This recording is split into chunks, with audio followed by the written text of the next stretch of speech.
بسم اللہ الرحمن الرحیم۔ میں ہوں غلام مرتضیٰ صدیقی ایڈوکیٹ۔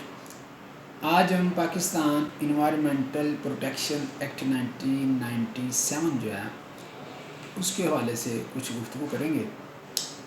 یہ LLB پارٹ 4 کے جو اسٹوڈنٹس ہیں ان کے سلیبس میں یہ سبجیکٹس جو شامل ہیں، تو امید ہے کہ خاص طور پر جو اسٹوڈنٹس ہیں ان کے لیے یہ جو میرے چند لیکچرز ہیں جو انوائرمنٹل لاز کے حوالے سے ہیں، یہ کافی جو ہے وہ ہیلپ فل ہوں گے۔ تو سب سے پہلے جو ہے میں پاکستان انوائرمنٹل پروٹیکشن ایکٹ 1997 جو ہے ہم اس کا اوور ویو جائزہ لیتے ہیں، اور اس میں کوئی اپروکسیمیٹلی 8 کویسچن جو ہے وہ بن جائیں گے۔ آپ اگر 8 سے 10 کویسچن اگر آپ تیار کر لیتے ہیں تو آپ کو ڈیفینیٹلی 3 کویسچن یا 4 کویسچن جو ہے وہ اسی ایکٹ میں سے ہی آپ کو مل جائیں گے۔ باقی اس کے علاوہ جو ہے وہ پالیسیز ہیں، کلائمیٹ چینج کے حوالے سے ہیں، وہ بعد میں اس کے اوپر بھی ہم ایک جو ہے نا وہ لیکچر جو ہے وہ ریکارڈ کریں گے۔ تو آج جو ہے وہ ہم پاکستان انوائرمنٹل پروٹیکشن ایکٹ 1997 جو ہے اس کی ڈیفینیشنز کا اوور ویو جائزہ لیتے ہیں۔ ویسے تو اس کی جو ڈیفینیشنز ہیں ان کی تعداد جو ہے وہ 33 ہے۔ 33 جو ہے وہ اس کی ڈیفینیشنز ہیں۔ تو سب سے پہلے جو ہے وہ ہے ایڈورس انوائرمنٹل ایفیکٹ۔ یہ انوائرمنٹل کے اوپر جو افیکٹ ہوتا ہے وہ impairment of damage to human health, safety اور بایوڈائورسٹی اور property. It is a adverse environmental effect. دوسرا جو ہے اس میں جو ہے وہ ہے ایگریکلچر ویسٹ۔ ایگریکلچر ویسٹ میں کیا چیزیں شامل ہیں؟ پولٹری ہے، کیٹل فارمنگ ہے، اینیمل ہسبینڈری ہے، اور جتنا فرٹیلائزر جو ہے، پیسٹی سائڈس، یہ ساری چیزیں جو صنعت کے ساتھ استعمال ہوتی ہیں، اور اس کے ساتھ ساتھ یہ زراعت کے ساتھ جو استعمال ہوتی ہیں چیزیں، کھیتی باڑی کے ساتھ، تو وہ ساری چیزیں جو ہے وہ ایگریکلچر ویسٹ ہے۔ ایئر پولوٹینٹ، ایئر پولوٹینٹ یعنی کہ ہوا کے اندر آلودگی سے کیا مراد ہے؟ اس میں سوٹ ہے، اسموک ہے، ڈسٹ ہے، پوڈر ہے، لائٹ ہے، الیکٹرانک ریڈیشنز ہیں، ہیٹ ہے، یہ ساری چیزیں جو ہیں وہ ایئر پولوٹینٹ میں شامل ہیں۔ یہ جب ہم پولوشن کے اوپر ایک لیکچر ہم جو ہے نا وہ ریکارڈ کریں گے، اس میں جو بڑی تفصیل کے ساتھ ہم یہ ڈسکس کریں گے کہ ایئر پولوشن کیا ہے، نوائز پولوشن کیا ہے، لینڈ پولوشن کیا ہے، واٹر پولوشن کیا ہے۔ اس کی ساری جو ہے وہ ہم تفصیل جو ہے وہ پولوشن کے حوالے سے پرٹیکولرلی جو ہے وہ ہم اس کے اوپر ایک لیکچر جو ہے وہ اس میں تفصیل سے ہم ڈسکس کریں گے۔ اب جو ہے وہ نیکسٹ ہے بایوڈائورسٹی۔ بایو ڈائیورسٹی سے مراد یہ ہے کہ جتنی بھی لیونگ آرگینزمز ہیں اور ان کی جو اسپیشیز ہیں، اس کو بایو ڈائیورسٹی کہا جاتا ہے۔ تو بایو بیسیکلی یہ جاندار کے حوالے سے جتنی بھی چیزیں ہیں اور ان کا جو اسپیشیز ہیں، ان کی جو اقسام ہے، اس کی جو تفصیل ہے، جتنی بھی جاندار چیزیں ہیں، اس کے حوالے سے اس کو بایو ڈائیورسٹی کہا جاتا ہے۔ پھر اس کے بعد کونسل ہے۔ Council Pakistan environmental protection act 1997 کے سیکشن 3 کے تحت جو ہے یہ کونسل جو ہے وہ اس کی اسٹیبلشمنٹ کی جاتی ہے، جس کا جو باس جو ہوتا ہے نا وہ CM ہوتا ہے۔ اس کے بعد جو ہے وہ ہے ڈسچارج۔ ڈسچارج سے مراد یہی ہے کہ جو بھی لیکنگ ہے، پمپنگ ہے، ڈیپوزیشن ہے، اسپائلنگ ہے، سیپنگ ہے، ریلیزنگ ہے، فلوئنگ آؤٹ ہے، یعنی کہ جو کچھ بھی کسی بھی فیکٹری سے یا کسی سے بھی دھواں نکلتا ہے، ڈسٹ نکلتی ہے، گاربیج نکلتا ہے سیوریج کے ذریعے یا کسی بھی سورس کے ذریعے، تو اس کو ڈسچارج کہا جاتا ہے۔ پھر اس کے بعد ایک چیز ہے ایکو سسٹم۔ ایکو سسٹم سے مراد یہ ہے کہ جتنے بھی پلانٹ ہیں، اینیملز ہیں، مائکرو آرگینزم ہیں، یہ is a community non living things, ان کی جو انٹریکشن ہے اور یہ ایک فنکشنل یونٹ کے طور پر جو کام کرتی ہے، تو اس کو ایکو سسٹم کہتے ہیں۔ یعنی کہ جاندار اور بے جان چیزوں کا آپس میں مل کر رہنا، اس کو ایکو سسٹم کہا جاتا ہے۔ پھر اس کے بعد انوائرمنٹ ہے. انوائرمنٹ کیا چیز ہے؟ یہ اس میں ایئر بھی ہے، آل لیئرز آف ایٹماسفیئر ہے. کہ جتنی بھی جو اگر آپ ادبی انداز میں اگر سیکھنا چاہیں تو یوں سمجھ لیں کہ تحت و سرا سے لے کر عالم بالا تک جو کچھ بھی اس کائنات کے اندر پایا جاتا ہے وہ کیا ہے؟ وہ ایٹماسفیئر ہے. پھر اس کے بعد انوائرمنٹل امپیکٹ اسیسمنٹ. یہ آپ یوں سمجھیں، یہ جتنے بھی بڑے پروجیکٹ جو ہے وہ جب شروع کوئی بھی کمپنی جو ہے یا گورنمنٹ جو ہے وہ شروع کرتی ہے، مثال کے طور پر کوئی جو ہے وہ فیکٹری لگانا چاہتا ہے، کوئی نیوکلیر پلانٹ لگانا چاہتا ہے، یا کوئی ہاؤسنگ سوسائٹی بنانا چاہتا ہے، جتنا بھی کوئی بھی پروجیکٹ جو ہے وہ جو بڑے پروجیکٹ ہیں، یا کوئی ڈیم بنانا چاہتے ہیں یا کوئی بجلی کے کارخانے لگانا چاہتے ہیں، تو اس کے لیے EIA یعنی انوائرمنٹل امپیکٹ اسیسمنٹ، اس پروسیس کو ہم تفصیل سے پڑھیں گے. یہ پورا اس کا کویشچن آ سکتا ہے آپ کو، EIA اور IEE کے حوالے سے آپ اس کی تفصیل بیان کریں. تو یوں سمجھ لیں کہ کوئی بھی پروجیکٹ جو ہے وہ ہو میگا پروجیکٹ. دو طرح کے پروجیکٹ ہوتے ہیں. ایک چھوٹے پروجیکٹ ہوتے ہیں جیسے پیٹرول پمپ جو ہے بنانا یا کوئی چھوٹا کارخانہ لگانا ہے، اس کے لیے IEE کا جو ہے وہ پروسیس ہوتا ہے.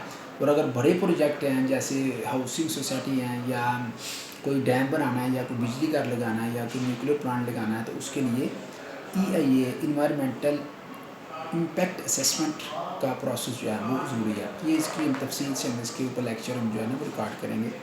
تو یوں سمجھ لیں کہ بھئی آپ نے اگر کوئی پروجیکٹ شروع کرنا ہے تو اس کے لیے آپ نے NOC لینا ہے. تو یہ ایکچولی، اور اس کو آپ نے اس پروجیکٹ کو کس طرح سے چلانا ہے، اس پروسیس کو جو ہے وہ EIA اور IEE کہتے ہیں. پھر اس کے بعد جناب انوائرمنٹل میجسٹریٹ. یہ ایکچولی جو جوڈیشل میجسٹریٹ ہوتا ہے، یہ اس کے ایکول جو ہے نا اس کے اختیارات ہوتے ہیں. یہ سیکشن 24 جو ہے پاکستان انوائرمنٹل ایکٹ 1997 جو ہے، اس کے سیکشن 24 کے تحت جو ہے یہ اس کی اسٹیبلشمنٹ کا ذکر جو ہے ملتا ہے. یہ روٹین میں جو ہے جو جوڈیشل میجسٹریٹ ہوتے ہیں، پرووینشل گورنمنٹ جو ہے وہ انہی کو ہی یہ انوائرمنٹل میجسٹریٹ کے اختیارات دے دیتی ہیں. اور یہ جتنے بھی کوئی بھی جو پینلٹیز ہیں، جو سزائیں جو ہیں، جو اس پیپا ایکٹ کی خلاف ورزی پر کسی سیکشن کے تحت یہ دیتی ہیں، تو وہ ایکچولی یہی جو ہے انوائرمنٹل میجسٹریٹ جو ہے وہ سزا دیتا ہے. پھر اس کے بعد انوائرمنٹل ٹریبونلز. یہ سیکشن 20 پیپا ایکٹ کے تحت جو ہے وہ اس کی اسٹیبلشمنٹ ہے. اور یہ عمومی طور پر جو انوائرمنٹل میجسٹریٹ جو ہے اس کے فیصلے کے خلاف جو ہے یہ اپیل جو ہے یہ اس کو انوائرمنٹل ٹریبونل کے پاس بھیجی جاتی ہے. یا جتنی بھی ایجنسیز جو ہیں یا کوئی بھی آفیسر جو ہے وہ کسی بھی فیکٹری کو کچھ سیل کر دیتا ہے، یا اس کا کوئی بھی پروجیکٹ یا کوئی بھی ایلیگیشن لگاتا ہے، یا ان کو فائن کر دیتا ہے، یا ان کے خلاف جو بھی پروسیس جو ہوتا ہے، تو وہ اس کی ڈویژن ہے. کچھ چیز میٹرز جو ہیں وہ شیڈول کے مطابق انوائرمنٹل میجسٹریٹ کے پاس جائیں گے، اور کچھ چیز میٹرز جو ہیں وہ انوائرمنٹل ٹریبونل کے پاس جائیں گے. لیکن ایک چیز واضح ہے کہ انوائرمنٹل میجسٹریٹ کے خلاف آپ نے اپیل میں، یا جتنے بھی آفیسرز ہیں ان کی انڈیویجولی اگر ایگزیکٹو آرڈر کو پاس کیا ہے تو اس کے خلاف آپ نے انوائرمنٹل ٹریبونل میں ہی اپیل دائر کرنی ہوتی ہے. اور اس کا جو اسٹیٹس ہوتا ہے انوائرمنٹل ٹریبونل کا، یہ سیشن جج کے برابر ہوتا ہے. پھر اس کے بعد جناب گورنمنٹ سے مراد گورنمنٹ آف پنجاب ہے. پھر ہیزرڈوز سبسٹانس جو ہے وہ ایگریکلچر پیسٹیسائڈ آرڈیننس 1971 اس کے تحت جو ہے وہ جو کہتے ہیں جتنے بھی کیمیکل ایکٹیویٹی ہے، یا ٹاکسک ہے، یا ایکسپلوسیو ہے، یا فلیمیبل کروسیو ریڈیشنز ہیں، یہ ساری چیزیں جو ہے یہ ہیزرڈوز سبسٹانس. بنیادی طور پر آپ اگر سادہ الفاظ میں سمجھنا چاہیں تو جتنے بھی کیمیکل جو ہوتے ہیں ان کو ہیزرڈوز سبسٹانس کی کیٹیگری میں وہ فال کرتے ہیں. پھر ہیزرڈوز ویسٹ سے مراد یہ ہے کہ جتنے بھی ہاسپٹل کا جو ویسٹ ہوتا ہے یا نیوکلیر ویسٹ ہوتا ہے اس کو ہیزرڈوز ویسٹ کہتے ہیں. ٹھیک ہو گیا جی. اس طرح ہاسپٹل ویسٹ ہے، ہاسپٹلس کوئی جو ہاسپٹل کا جو گاربیج ہوتا ہے، جو چیزیں کوڑا کرکٹ جو ہے نا وہ الگ الگ باکس میں جو ہے وہ وائٹ کلر کے باکس میں، گرین کلر کے باکس میں اور یلو کلر کے باکس میں جو ہے وہ تین باکس سے ڈفرینٹ طریقے سے رکھے جاتے ہیں. آپ کبھی ہاسپٹل میں آپ وزٹ کرتے ہیں تو وہاں پر آپ کو تین مختلف رنگوں کے باکس پڑے ہوئے ملتے ہیں. تو اس کے اندر جو چیزیں پڑی ہوتی ہیں اس کو ہاسپٹل کا ویسٹ کہا جاتا ہے. وہ بیسیکلی کوڑا کرکٹ ہم جس کو عام الفاظ میں کہتے ہیں وہی ہوتا ہے. تو انڈسٹریل ایکٹیویٹی جو ہے وہ یہ ہے کہ جو بھی آپریشن اور پروسیس فار مینوفیکچرنگ، تو جتنا بھی مینوفیکچرنگ کا جو پروسیس ہے کسی بھی جگہ پر ہو رہا ہو تو اس کو ہم کیا کہیں گے جی کہ یہ انڈسٹریل ایکٹیویٹی ہو رہی ہے. پھر اس کے علاوہ انڈسٹریل ویسٹ.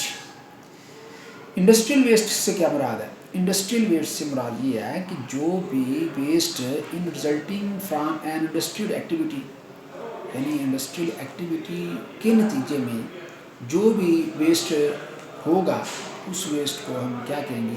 انڈسٹریل ویسٹ کہیں گے. پھر اس کے بعد انیشیل انوائرمنٹل ایگزامینیشن. وہ جو میں نے آپ کو پہلے ای آئی اے اور آئی ای کا آپ کو حوالہ دیا تھا، اس کے اوپر ہم جو کہ لیکچر تفصیل سے اس کے اوپر ہم ڈسکس کریں گے. تو بنیادی طور پر سمجھنے کے لیے یہی ہے کہ کوئی بھی چھوٹا پروجیکٹ جو ہوگا اس کے لیے آئی ای کا پروسیس ہوگا. اب وہ پروسیس کیا ہے وہ ہم جب اس کا لیکچر ہم ریکارڈ کریں گے تو اس میں ہم اس کو بڑی تفصیل کے ساتھ جو ہے وہ ڈسکس کریں گے کون کون سے پروجیکٹ ہیں جن سے پہلے آئی ای کروانا ضروری ہے اور کون سے پروجیکٹ ہیں جن سے پہلے ای آئی اے کا پروسیس جو ہے وہ کروانا ضروری ہے. پھر اس کے بعد جو ہے وہ لوکل اتھارٹی سے کیا مراد ہے جی؟ لوکل اتھارٹی سے مراد ہے جو بھی ایجنسی جو ہے وہ under the supervision of the government جو اسٹیبلش ہوتی ہے اس کو ہم لوکل اتھارٹی کہتے ہیں.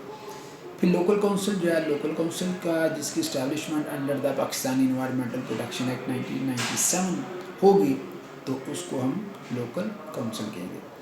پھر موٹر وہیکلس میں یہ آپ کی جتنی بھی گاڑیاں وغیرہ موٹرز ہیں وہ شامل ہیں. پھر اس کے بعد میونسپل ویسٹ سے مراد یہ جتنا بھی جو آپ کا جو سیوریج ہے، گاربیج ہے، یہ سارا اس سے ریلیٹڈ ہے میونسپل ویسٹ سے. پھر نوائز شور جو ہے جی، آل سورسز آف ساؤنڈس، خواہ وہ کسی بھی، اس میں وائبریشن بھی شامل ہے، تو جہاں سے بھی وائبریشن آتی ہیں وہ اس کا سورس جو ہے وہ ساؤنڈ ہے تو اٹ کالڈ نوائز. ٹھیک ہے. اور یہ بھی ایک حد سے زیادہ اس کا ایکسیسو ہونا یہ پولوشن کی کیٹیگری میں یہ بھی فال کرتا ہے. جیسے گاڑیوں کا بہت زیادہ وہ جو ہارن یا فیکٹریوں کے اندر جو بڑی مشینیں لگی ہوتی ہیں ان کا شور یہ ذہنی تناؤ پیدا کرتا ہے، انزائٹی کا شکار بندہ ہو جاتا ہے اس شور کی وجہ سے. تو نیکسٹ جو ہے وہ نیوکلیر ویسٹ. تو نیوکلیر ویسٹ جو ہے یہ نیوکلیر ریئیکٹر یا نیوکلیر پلانٹ سے جو ویسٹ خارج ہوتا ہے اس کو ہم نیوکلیر ویسٹ کہیں گے. پھر اس کے بعد پولوشن ہے. تو پولوشن کے اوپر ہم جب وہ اس کے اوپر بھی ایک مکمل جو ہے وہ ہم لیکچر ریکارڈ کریں گے اور اس میں ہم بتائیں گے کہ پولوشن کیا ہوتی ہے، ایئر پولوشن کیا ہوتی ہے، لینڈ پولوشن کیا ہوتی ہے، ساؤنڈ نوائز پولوشن کیا ہوتی ہے، واٹر پولوشن کیا ہوتی ہے. اس کے اوپر جو ہے ہم تفصیل سے بات کریں گے. تو آج جو ہے ہمارا جو سیریز جو ہے وہ انوائرمنٹل لاز کے حوالے سے، تو اس کا جو پہلا جو آج لیکچر ہم نے ریکارڈ کیا ہے وہ پاکستان